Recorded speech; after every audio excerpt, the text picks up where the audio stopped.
After completion of the investigation, the investigating officer filed charge sheet against the three accused persons who denied their involvement in the incident and claimed that they had been falsely implicated on account of the subsisting rivalry between the two groups. It was also the defense of the accused that the story as narrated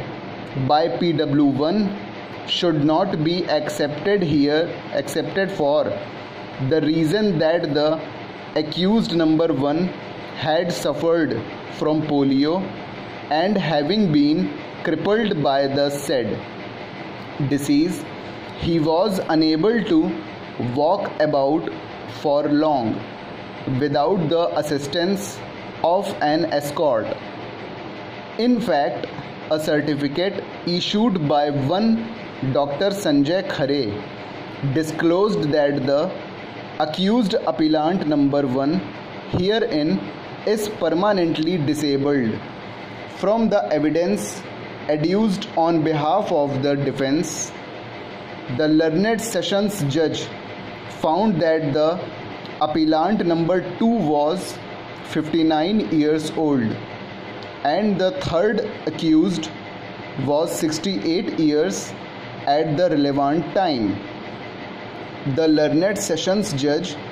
upon appraisal of the evidence, found the story of the prosecution to be improbable, basing his decision on the evidence that the appellant number 1 herein had been crippled by polio and it was physically impossible for him to lift a heavy stone in the manner suggested by the prosecution. The learned sessions judge also observed that it was improbable for two old people to overpower a young woman and immobilize her so that the appellant number 1 could pick up and throw the heavy stone at the head of the deceased. In the appeal preferred by the state of Andhra Pradesh, the High Court disagreed with the findings of the learned sessions judge and observed that there was no positive evidence on record to show that the appellant number 1 is a crippled man. The High Court went on further to observe that even if the defense story that the appellant number 1 had suffered a polio attack was accepted, such attack was always to the legs and not to the hands, and on such supposition the High Court came to a finding that the appellant number 1 was strong enough to lift the stone and throw it at the head of the deceased. The High Court also held that the evidence of PW1 inspired confidence and there was no reason to disbelieve the same. On such finding, the High Court held the accused numbers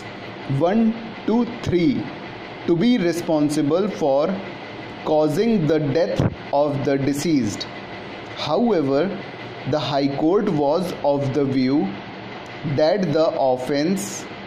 committed by the accused persons, though homicide, did not amount to murder and had possibly been committed with the intention of causing grievous hurt to the deceased. The High Court accordingly held the accused persons to be guilty of an offence punishable under section 326 IPC read with section 34 IPC and convicted the accused numbers 1 and 2 and sentenced each of them to suffer RI for 7 years and to pay a fine of rupees 1000 in default, to suffer RI for 1 month more.